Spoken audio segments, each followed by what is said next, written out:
4 million meals, hundreds of volunteers, jackets, umbrella, safety kits, ये सब कुछ एक बिजनेसमैन ने क्यों डोनेट किया? ऐसी क्या जरूरत पड़ गई थी? ये भक्ति है या फिर एक पीआर स्टंट? चलिए समझते हैं। जगन्नाथ रथ यात्रा दुनिया का वो फेस्टिवल जहाँ पे भगवान खुद सड़कों पे निकलते हैं। यहाँ सड़कों पे आपको सिर्फ लोग दिखाई नहीं देंगे, बल्कि एक सुर में जय जगन्नाथ के नारे लगाते हुए भक्त दिखाई पड़ेंगे। कोई ऊंच नीच नहीं, कोई भेदभाव नहीं, सिर्फ और सिर्फ एक पहचान, जय जगन्नाथ के भक्त। 40 lakh meals, drinks, rain quotes, jackets, safety gears, volunteers के लिए टी शर्ट्स, लाइफ गार्ड्स और बीच की सफाई करने के लिए लोग। जैन फैमिली से आते हैं, लेकिन फिर भी सनातन के कार्य में कभी भी पीछे नहीं रहते हैं। आप सोचकर देखिए कि एक माँ अपने बच्चे को कांधे पे लेकर रथ यात्रा दिखा रही है, बारिश हो रही है, उसे भूख भी लग रही है, और उसी वक्त कोई व्यक्ति आता है और उसे गर्मा गर्म भोजन का एक पैकेट दे देता है और एक अम्ब्रेला भी दे जाता है। सोचिए उस माँ की मुस्कान, उसकी आंखों में वो धन्यवाद जो कि शब्दों से बयां नहीं हो सकता। शायद उसे कभी पता ही नहीं चलेगा कि ये जो खाना उसे मिला वो कहाँ से मिला, किसने दिया। ये जो छाता उसे मिला जो कि उसे बारिश से बचा रहा है, उसके बच्चे को बारिश से बचा रहा है, वो छाता उसे कहाँ से मिला। और शायद कोई व्यक्ति उसे बता भी दे कि ये छाता तुम्हें क्यों दिया गया, ये खाना तुम्हें क्यों दिया गया, तो भी शायद उसके लिए अडानी सिर्फ एक सुना हुआ नाम रहेगा, जिसको ना तो उसने कभी देखा है, ना उसके बारे में कभी सुना है। ना तो उसे अडानी से किसी भी तरीके का कोई मतलब है, ना ही अडानी को इस महिला से किसी भी तरीके का कोई मतलब है। ये महिला जाकर अडानी के स्टॉक्स नहीं खरीदेगी, ना ही ये महिला जाकर अडानी के सीमेंट को खरीदेगी। अगर अडानी ग्रुप ये डोनेशन नहीं भी करता तो भी किसी को घंटा कुछ फर्क नहीं पड़ता। हजारों लाखों कॉर्पोरेट्स हैं, बड़े बड़े बिजनेसमैन हैं जो अरबों करोड़ों में कमाते हैं, लेकिन वो सनातन के कार्य में डोनेशन नहीं करते हैं। क्या किसी को कभी आज तक फर्क पड़ा?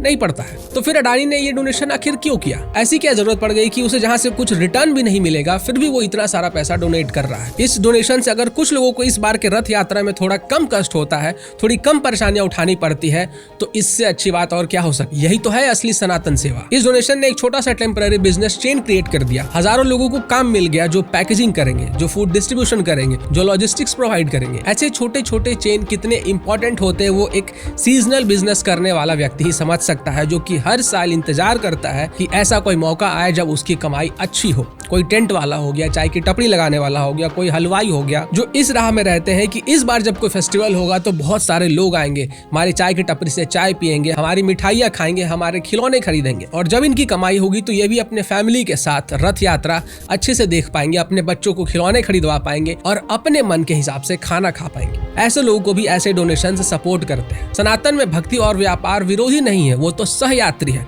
अगर नियत सही हो। और ऐसा कुछ तो है नहीं कि ये पहली बार हुआ है। सनातन के इतिहास में जब भी धर्म ने पुकारा है तो राजाओं ने अपना धन, अपना समय, अपना सम्मान दान कर दिया है। मौर्य सम्राट अशोक जिन्होंने सिर्फ अपने साम्राज्य को नहीं बल्कि पूरे भारत को सेवा और धर्म का मार्ग दिखाया। उन्होंने सड़कें बनवाई, रेस्ट हाउसेस खुलवाए और धार्मिक यात्राओं को सुरक्षित बनवाया। गुप्ता सम्राट चंद्रगुप्त वन और समुद्रगुप्त, जिनके युग को गोल्डन एज भी कहा गया है, उन्होंने मंदिर बनवाए, त्योहार और यात्राओं को राजश्रय दिया और वैदिक संस्कृति को पुनर्जीवित किया। ये राजा अपने धन से नहीं बल्कि अपनी नियत से याद किए जाते हैं। आज नए युग में, नए समय में अगर कोई बिजनेसमैन ऐसा डोनेशन कर रहा है सनातन कार्य के लिए, तो क्या हम उसे बस एक पीआर का नाम देके टाल देंगे? चलो एक मिनट के लिए अगर ये भी मान लेते हैं कि ये एक पीआर स्टंट है, तो भी ये जो पीआर है वो इंसानियत के लिए किया गया। कुछ एनजीओस तो उन लोगों के लिए लड़ते हैं जो कि हमारे देश के अंदर हमला करते हैं, बॉम्ब ब्लास्ट करते हैं। कई कॉर्पोरेट्स तो ऐसे मीडिया हाउसेस को फंड करते हैं जो कि हमारे हिंदू फेस्टिवल्स को कॉम्युनल दिखाते हैं। कुछ लोग टेरर आउटफिट्स को फंड करते हैं, तो कुछ लोग लव जिहाद जैसे नेक्सस को फंड करते हैं जो कि हिंदू बहन बेटियों को टारगेट करके उनकी जिंदगी को नर्क से भी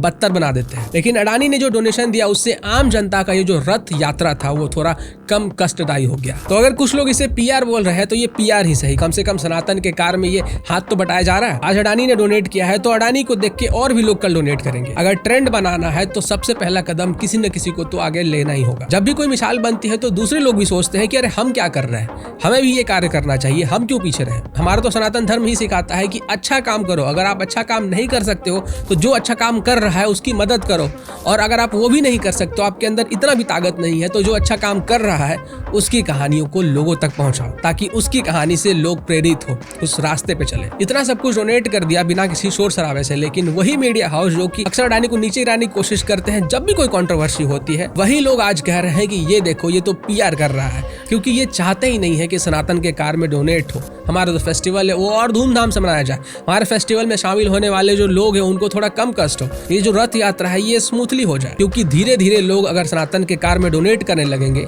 तो फिर ऐसे लोगों को फंड कौन करेगा। जो आतंकवादियों के लिए वकालत करते हैं, उनके लिए मर्सी पिटीशन साइन करते हैं, सुप्रीम कोर्ट पहुंच जाते हैं, रात को सुप्रीम कोर्ट खुलवा देते हैं, फिर उनको फंड कौन करेगा।